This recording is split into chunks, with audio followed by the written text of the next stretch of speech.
नमस्कार, news click की daily roundup में आपका स्वागत है। आइए नजर डालते हैं एक बार हेडलाइंस पर। देश भर में कोरोना संक्रमण के 4,213 नए मामले, 97 लोगों की मौत। पेट्रोल डीजल में टैक्स वसूली। कोरोना संकट का फायदा उठाकर गलत नीतियां थोप रही है सरकारें। स्वास्थ्य मंत्रालय द्वारा जारी आंकड़ों के मुताबिक बीते 24 घंटों में यानी कल 10 मई सुबह 8 बजे से लेकर आज 11 मई सुबह 8 बजे तक अब तक के सबसे ज्यादा यानी 4,213 नए मामले सामने आए हैं। 97 लोगों की मौत भी हुई है। साथ ही इस दौरान कोरोना से पीड़ित 1,559 मरीजों को ठीक किया जा चुका है। देश भर में कोरोना वायरस से संक्रमित मरीजों की संख्या 67,152 हो गई है, जिसमें से अभी तक 31.15% यानी 20,917 मरीजों को ठीक किया जा चुका है। लेकिन कोरोना संक्रमण के कारण 2,206 मरीजों की मौत भी हो चुकी है। देश में अब कुल सक्रिय मामलों की संख्या बढ़कर 44,029 हो गई है। आईसीएमआर द्वारा आज सुबह 11 मई सुबह 9 बजे जारी आंकड़ों के अनुसार अभी तक कुल 16,73,688 सैंपल की जांच की गई है, जिसमें 64,651 सैंपल की जांच बीते 24 घंटों में हुई है। देश भर में कोरोना संक्रमण के सबसे अधिक मामले 7 राज्यों से सामने आए हैं, जिसमें महाराष्ट्र पहले नंबर पर बना हुआ है। 24 घंटों में महाराष्ट्र से 1,943 नए मामले सामने आए हैं। तमिलनाडु से 669 मामले सामने आए हैं। गुजरात से 398, दिल्ली से 381, पश्चिम बंगाल से 153, राजस्थान से 106 और बिहार से 105 नया मामला सामने आया है। साथ ही उत्तर प्रदेश से 94, उड़ीसा से 83, पंजाब से 61, कर्नाटक से 54, आंध्र प्रदेश से 50, तेलंगाना से 33, हरियाणा से 28, जम्मू कश्मीर से 25, त्रिपुरा से 16, केरल से 7, हिमाचल प्रदेश से 5 और एक नया मामला झारखंड और उत्तराखंड से सामने आया है। देश भर के 13 राज्यों में से कोई नया मामला सामने नहीं आया है, जिसमें मध्य प्रदेश, चंडीगढ़, असम, छत्तीसगढ़, लद्दाख, निकोबार द्वीप समूह, मेघालय, पुडुचेरी, गोवा, मणिपुर, अरुणाचल प्रदेश, दादर और नगर हवेली और मिजोरम शामिल है। कोरोना के कारण दुनिया भर में तेल के दाम घट रहे हैं, पर भारत में नहीं। यहाँ आम आदमी को राहत के बजाय सरकार ज्यादा दाम वसूल रही है। दाम घटते तो जनता को राहत मिलती, पर सरकार शायद यह नहीं चाहती। आइए सुनते हैं क्या कहना है वरिष्ठ पत्रकार और इंदु चक्रवर्ती का इस मुद्दे पर। आप जानते ही होंगे कि दुनिया भर में कोरोना वायरस के चलते क्या हुआ है। कच्चे तेल का दाम बहुत बुरी तरह से गिर गया है और कच्चे तेल का सबसे ज़्यादा इस्तेमाल किस में होता है? जी हाँ, पेट्रोल डीजल पर। और इससे क्या हुआ है? दुनिया भर में पेट्रोल और डीजल के दाम बहुत गिर गए हैं। उपभोक्ताओं को फ़ायदा हो रहा है। हाँ, खैर लॉकडाउन में कितना फ़ायदा हो रहा है पता नहीं, लेकिन जो एसेंशियल सर्विसेज यानी कि आवश्यक काम करते हैं उनको फ़ायदा हो रहा है। जो कृषि में काम करते हैं, डीजल का इस्तेमाल वहाँ पे होता है, उनको फ़ायदा हो रहा है। सिर्फ एक देश छोड़कर, और वो है भारत। क्यों? भारत में हमें बिल्कुल भी कोई राहत नहीं मिला है पेट्रोल और डीजल के दाम पर। ऐसा क्यों हो रहा है? इसी का पोल खोलेंगे आज और इसी का हिसाब लगाएंगे आज के एपिसोड में।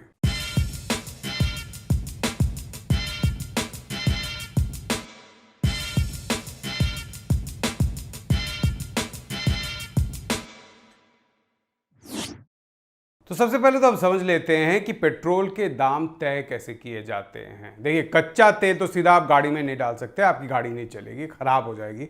तो पेट्रोल पहले रिफाइनरी में तैयार किया जाता है। कच्चा तेल निर्यात होता है, इंपोर्ट होता है, रिफाइनरी में जाता है, तो पेट्रोल, डीजल, एलपीजी, केरोसिन इत्यादि में उसको बदला जाता है और फिर डीलर को बेचा जाता है। अब आप सोचेंगे कि देखिए, जितनी लागत आती होगी पेट्रोल बनाने का, उस पर थोड़ा सा मुनाफे का मार्जिन डालकर डीलर को दिया जाता होगा। जी नहीं, ऐसे नहीं तय होता है। पेट्रोल का दाम एक तरीके से सरकार तय करती है। एक ट्रेड पैरिटी प्राइस सारे जितने रिफाइनिंग कंपनी हैं, तेल कंपनी हैं, उनको मिलता है।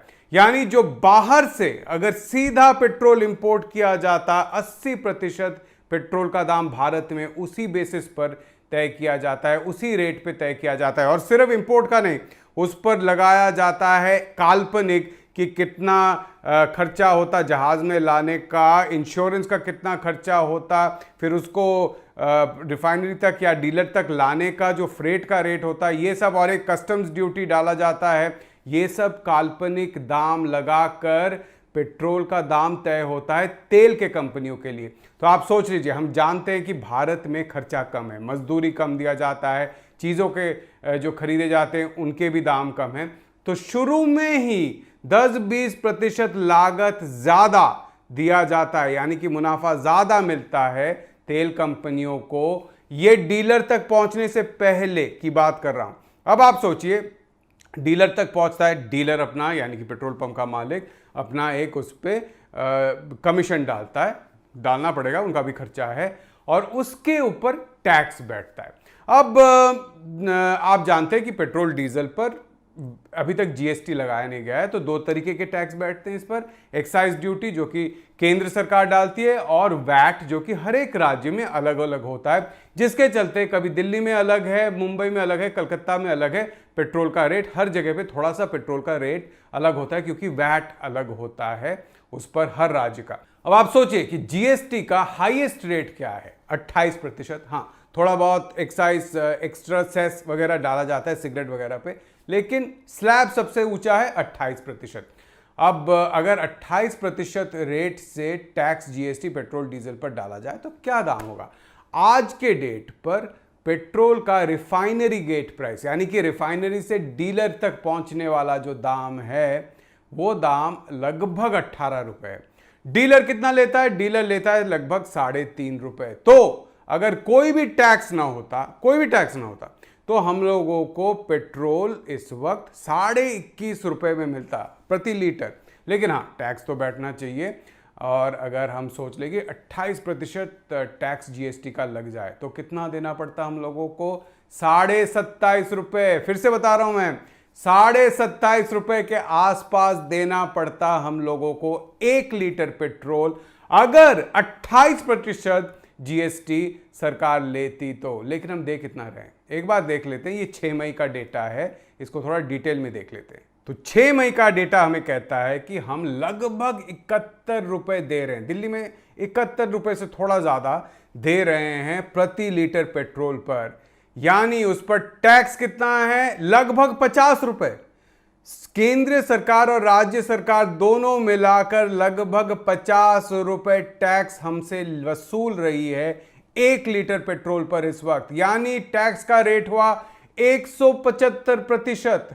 जीएसटी के हाईएस्ट रेट का 6 गुना रेट लगाया जा रहा है। आप 40% लगा लेते टैक्स तो भी आज हम 30-32 रुपए देते 1 लीटर पेट्रोल पर, उसके जगह आज भी हम 71 रुपए दे रहे हैं दिल्ली में। क्यों? क्योंकि सरकार 175% टैक्स उस पर बिठाकर ले रही है।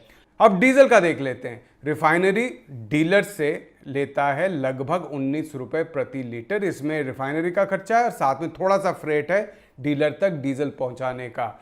इस पर टैक्स कितना है? 48 रुपए टैक्स है। 48 रुपए टैक्स, जहां पर डीलर को मिल रहा है सिर्फ 19 रुपए प्रति लीटर डीजल, यानी कि टैक्स का रेट हुआ 156%। 156% है डीजल पर टैक्स का रेट और 175% है पेट्रोल पर टैक्स का रेट। दोनों पर अगर 28% जीएसटी लगता तो हमको 27-28 रुपए में डीजल और पेट्रोल मिलता है इस वक्त। याद रखिए, इस वक्त डीजल और पेट्रोल हम और आप नहीं यूज कर रहे हैं।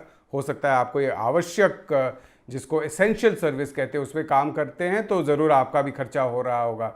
सारा खर्चा एसेंशियल सर्विसेज में जा रहा है या कृषि में जा रहा है। पेट्रोल का जो खर्चा है वो डॉक्टर, नर्स या बाकी जो डिलीवरी करते हैं, सब्जी वाले, ट्रक से जो सामान आता है उसमें डीजल का खर्चा है, कृषि में डीजल का खर्चा है, किसान अगर मंडी तक अपना सामान पहुंचा रहे हैं या ट्रैक्टर चला रहे हैं या कहीं कहीं पे पंप चला रहे हैं तो डीजल का खर्चा उनके लिए है। इस वक्त जब किसानों को उचित दाम नहीं मिल रहा है अपने फसल के लिए, सरकार को क्या करना चाहिए था? अगर दुनिया भर में डीजल का दाम घट रहा है तो आम नागरिक तक भी वही पहुंचना चाहिए था, किसान तक भी वही पहुंचना चाहिए था, पेट्रोल का दाम भी वैसा ही होना चाहिए था, आवश्यक कामों के लिए जो खर्चा हो रहा है उस पर। लेकिन उसके जगह सरकार क्या कर रही है? अपनी टैक्स की वसूली बढ़ा रही है। आप कह सकते हैं कि भैया लॉकडाउन से पहले भी तो इतना ही था, पेट्रोल के दुनिया भर में दाम गिरने से पहले भी तो हम इतना ही देते थे, तो हमें क्या फर्क पड़ रहा है? सरकार थोड़ा सा टैक्स ज्यादा वसूल रही है तो हमें तो कोई फर्क नहीं पड़ रहा है, सरकार ले ले तो क्या फर्क पड़ रहा है आपको? देखिए, याद रखिए, ये ऐसा वक्त है जब पूरी इकोनॉमी ठप पड़ी हुई है। ऐसा वक्त है जहां पर बहुत सारे छोटे कारखाने बंद है, बहुत सारे छोटे बिजनेस जितने हैं उनका खर्चा बहुत ज़्यादा हो रहा है लेकिन उनकी कोई भी आमदनी नहीं है। बहुत सारे लोगों की नौकरी गई है, काम चला गया है, बहुत सारे मिडिल क्लास के लोगों के नौकरी गई है, उनका सैलरी कट हुआ है या उनको ज़बरदस्ती अनपेड लीव पर भेजा गया है। ऐसे में अगर पेट्रोल डीजल के दाम कम हो जाते तो सबको राहत मिलती। हाँ, ये ज़रूर है कि सरकार का खर्चा बढ़ेगा, ये कोरोना वायरस से जूझने के लिए सरकार का खर्चा बढ़ेगा, इकोनॉमी को वापस पटरी पर लाने के लिए सरकार का खर्चा बढ़ेगा और इसलिए आप कह सकते हैं कि टैक्स भी ज़्यादा वसूलना पड़ेगा। लेकिन इसकी ज़रूरत नहीं थी।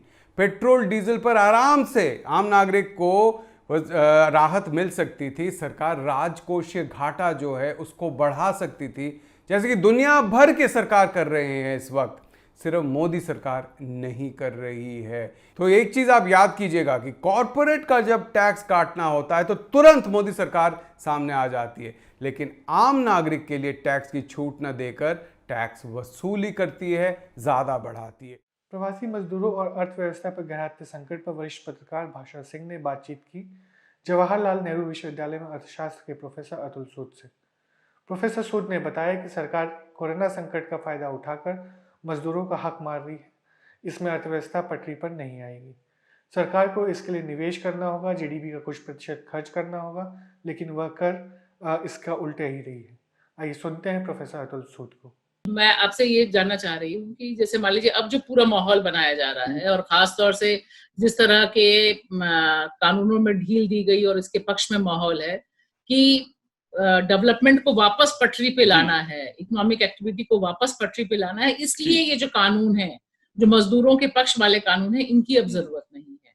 तो ये एक बड़ी अजीब बात है कि एक तरफ इतना भयानक वेदना मजदूरों की दिखाई दे रही है, मतलब ये कष्ट उनके जीवन का दिखाई दे रहा है, और जो सबसे पहली मार पड़ रही है वो उनके बचे कुचे अधिकारों पर पड़ रही है। तो ये बहुत विचित्र है कि ये जो चीज घटित हो रही है हमारे इर्द गिर्द, ये एक्चुअली ना बहुत समय से बातचीत चल रही है, इस किस्म का विचार बहुत समय से चल रहा है। और जैसे मैंने कहा, ये मौके का इस्तेमाल हो रहा है। देखिए, अगर आप पहले भी बात करें तो हमें बात की गई कि ये इंस्पेक्टर राज है और हमें इंस्पेक्टर राज को खत्म करना है, क्योंकि ये इंस्पेक्टर राज करप्शन करता है, बहुत सारे नियम हैं, मल्टीप्लिसिटी ऑफ रूल्स हैं, हमें सिंप्लीफिकेशन करना चाहिए। तो लेबर लॉज में परिवर्तन की चर्चा बहुत समय से चल रही है। फर्क यह है कि पहले क्या होता था, जैसे मैं एक उदाहरण देता हूँ, ये बात हो रही है इंस्पेक्शन राज की। मैंने आंकड़े देखे अभी आपसे बात करने से पहले, तो इंस्पेक्शन रेट फैक्ट्रीज एक्ट, जो भारत का फैक्ट्रीज एक्ट है, जो कि अब तक हटा दिया गया है, कहा कि फैक्ट्रीज एक्ट लागू नहीं होगा, उसके तहत एवरेज हिंदुस्तान में मैंने 1986 से लेके 2011, क्योंकि 2011-12 के बाद एक चर्चा में परिवर्तन आया है, जो काम पहले पीछे से किया जाता था अब सामने से करने का प्रयास चल रहा है 2012 के बाद।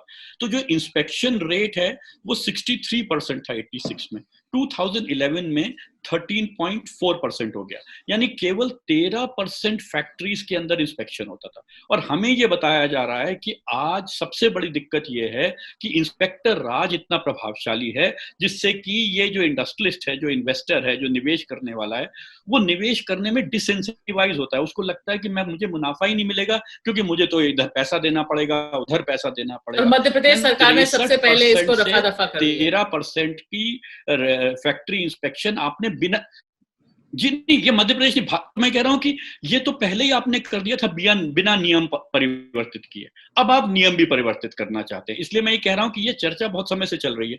पहले बिना नियम परिवर्तन किए उसकी वैलिडिटी कमजोर की जा रही थी। अब इसको मैं कह रहा हूं कि जो बैकडोर से होता था, फ्रंट डोर से होने लगा है कि अब हम कह रहे हैं कि नहीं, ये हम विकास वही करेंगे जो पूंजीपति के हक में है, क्योंकि पूंजीपति इस नियमों से इन्वेस्ट नहीं कर सकते। और ये फैक्चुअली रॉन्ग है, क्योंकि अगर आप आंकड़े देखिए, आपने बात की, बिल्कुल ठीक बात की। मैं स्टेट्स की बात करूं तो जिन स्टेट्स ने, भारत में ये हुआ कि हमने बात की कि नियमों का परिवर्तन किया जाए तो सेंटर के लेवल पे रेजिस्टेंस थी, तो स्टेट्स में 2014 के बाद स्टेट्स में इनको लागू करना शुरू किया। तो मैं देख रहा था कि कॉन्ट्रैक्चुअल डेंसिटी, यानी कितना प्रतिशत वर्कर ऑर्गेनाइज्ड मैन्युफैक्चरिंग में, जहां पर कि ये नियम लागू होते हैं। आपको पता है कि जो अभी PLFS सर्वे 2017-18 का लेबर सर्वे है, वो कहता है कि 75% एम्प्लॉयमेंट इन इंडिया या सेल्फ एम्प्लॉयड है या कैजुअल वर्कर है, यानी जो रेगुलर वेज वर्कर है, जिसके कोई अधिकार हैं इन लॉज के तहत, वो बहुत ही छोटी प्रतिशत है। ये तो हमें भारत सरकार के आंकड़े बताते हैं। लेकिन मैं देख रहा था कि जो वो छोटा सा प्रपोर्शन है ऑर्गेनाइज्ड मैन्युफैक्चरिंग या ऑर्गेनाइज सेक्टर का, उसके अंदर भी हमने एक्चुअली लेबर को कॉन्ट्रेक्चुअलाइज कर दिया, उसमें भी जो लेबर के अधिकार थे वो कमजोर कर दिए। इसी आधार पर किए हैं कि भाई ये जो टू मच लॉज है, ये टू मच लॉज जो है ये डिसइंसेंटिवाइज करते हैं, ये लोगों निवेश का, लोगों को बड़ा स्केल बढ़ाने के लिए मौका नहीं देते हैं, फैक्ट्रियों को बड़ा नहीं करते हैं हम। इससे आज इनफैक्ट एक समीक्षक ने कहा कि ये नियम इसीलिए फ्यूचरिस्टिक है परिवर्तन, क्योंकि जो पलायन है वो राज्य क्या है, यूपी, बिहार, झारखंड, छत्तीसगढ़, जो अंडर डेवलप्ड स्टेट्स हैं वहां से डेवलप्ड स्टेट्स की तरफ हो रहा है। डेवलप्ड स्टेट्स क्या है, गुजरात है, महाराष्ट्र है, दिल्ली है। तो अगर ये नियम हटा दिए जाएंगे तो जो ये अंडर डेवलप्ड स्टेट्स हैं इनमें ही विकास की संभावनाएं पैदा हो जाएंगी। तो मैं ये देखना चाह रहा था कि जो विकसित प्रदेश हैं वहां क्या विकास हो रहा है, क्योंकि आफ्टर ऑल यूपी में क्या होगा या मध्य प्रदेश में क्या होगा। तो मैंने देखा कि गुजरात में 36% लेबर ऑर्गेनाइज्ड मैन्युफैक्चरिंग में कॉन्ट्रैक्चुअल, 47% लेबर हरियाणा में कॉन्ट्रैक्चुअल है, महाराष्ट्र में 40.8% कॉन्ट्रैक्चुअल है और पूरे भारत में 35% कॉन्ट्रैक्चुअल है। ये मैं 2010-11 के आंकड़े दे रहा हूँ। अगर आज ये आंकड़े देखेंगे तो ये प्रतिशत और बढ़ चुकी है। जो PLFS का 2017-18 का सर्वे हुआ उसने कहा कि जो ऑर्गेनाइज सेक्टर में या जो रेगुलर सैलरीड वेज वर्कर हैं, यानी जो नियमों के अनुबंधन के अंदर आते हैं, उसमें बिना जॉब कॉन्ट्रैक्ट के लोग, बिना हेल्थ राइट्स के लोग, वो सारे लोग की प्रतिशत बहुत तेजी से बढ़ रही है। मैं कहना ये चाह रहा हूं कि हिंदुस्तान का 80 से 93% जो आप एस्टिमेट पसंद करें इनफॉर्मल वर्कर है, और जो फॉर्मल वर्कर है वो भी इनफॉर्मलाइज हो रहा है।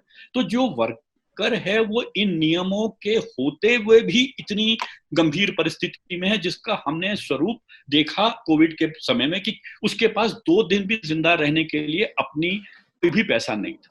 और वो नियम अब हमें बताया जा रहा है कि आड़े आ रहे हैं लेबर की बेहतरी के लिए। इसलिए लेबर की बेहतरी तभी होगी अगर ये नियम को डाइल्यूट कर दिया जाए।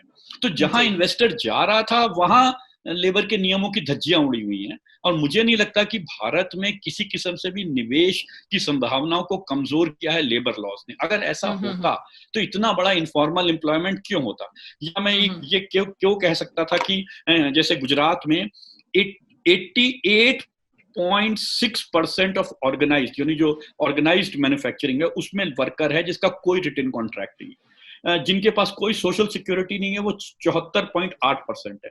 महाराष्ट्र में यही नंबर 55% के आसपास है, और पूरे भारत में ये 77% और 55% के आसपास है। तो मैं कहना ये चाह रहा हूँ कि भारत में तो लेबर लॉ पहले ही लागू नहीं था।